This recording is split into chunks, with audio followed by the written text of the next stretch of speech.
Hey everyone, this is Stevie here, and today we're going to be taking a look at some very simple drawings. Now, granted, I should have made this video first in the series of beginner tutorials, but I think it's always good to review the basics.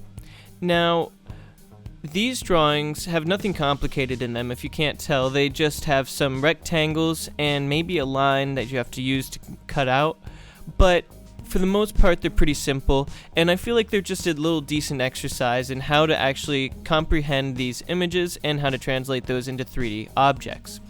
Now, we will be using this one first and then this one. Doing both total shouldn't take more than 10 minutes because they are very simple, but they should be able to let us remember what some of the basic fundamentals are. So let's get to it.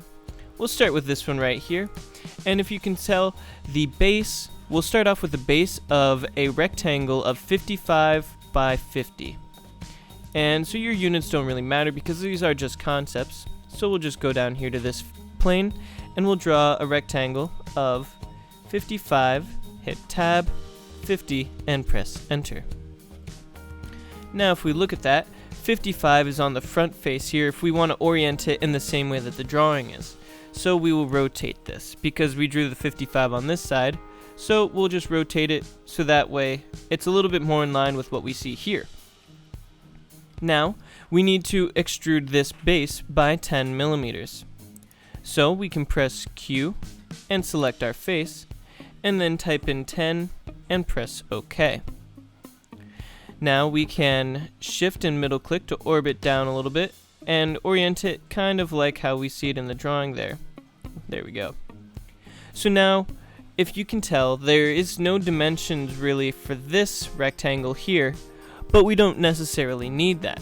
What we do know is the dimensions for this rectangle, and you may see that you don't know how long this side is.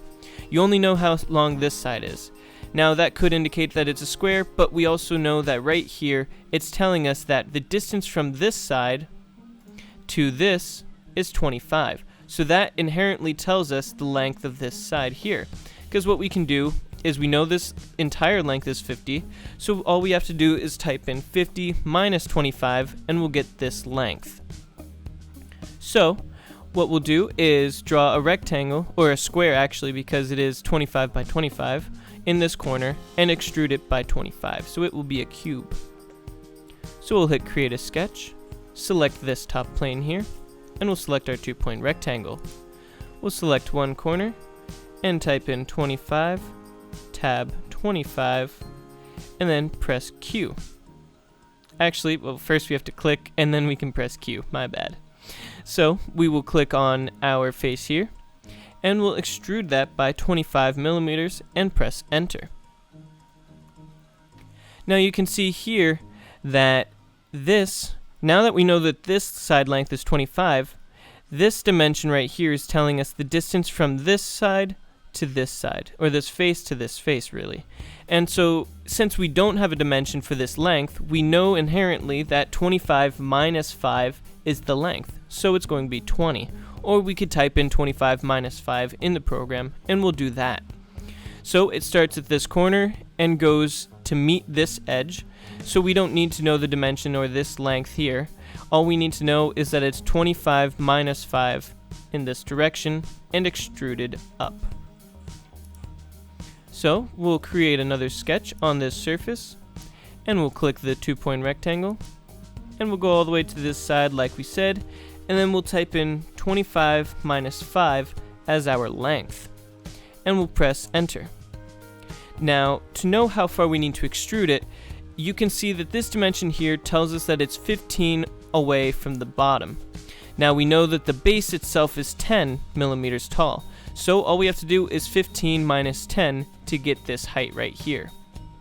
So we will press Q and click on that and type in 15 minus 10, and then we will press OK.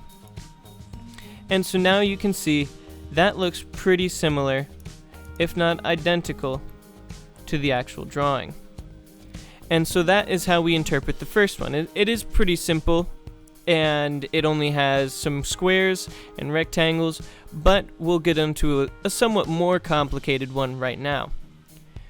So we'll shrink this. We'll just open up a new tab right here, and we'll create a new sketch. We'll start on this bottom here. We need to look at this right here.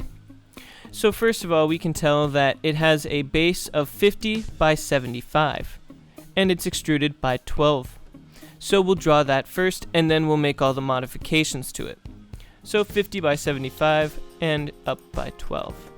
So we'll create a 2-point rectangle, and we'll type in 50, tab, 75, and press enter. We'll press Q and extrude this up by 12, and then we'll press OK. Now, if we look at it, this is oriented so that the 75 is this way, so we can actually rotate this around a little bit, just so that we can get that kind of view. That way, it makes it a little bit, objectively, to me, it makes it a little bit easier to visualize where we're making these edits if we orient our object in the same way that we have our sketch. So, now you can see that right here, we have a rectangle that is cut out from here that is 25 wide, and it's 25 away from this side or this face right here.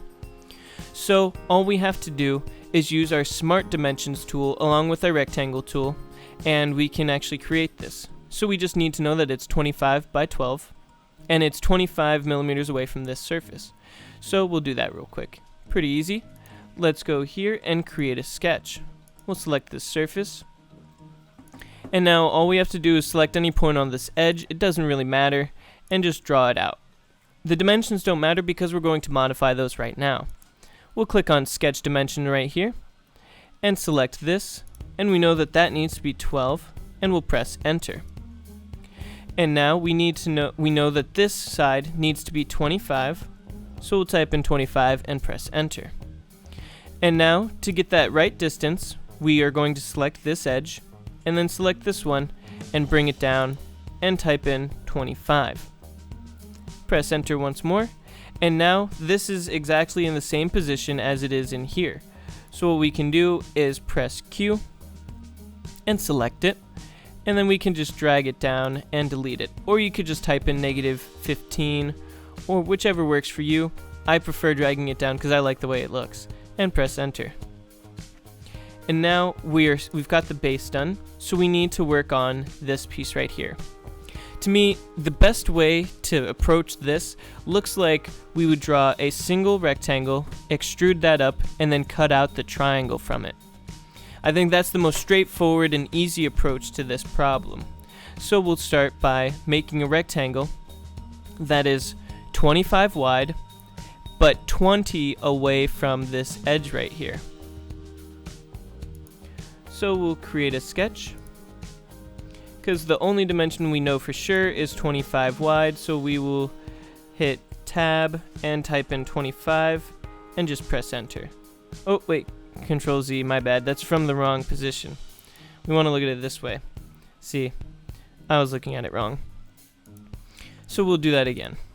We'll click here on this corner and type in 25 and press enter.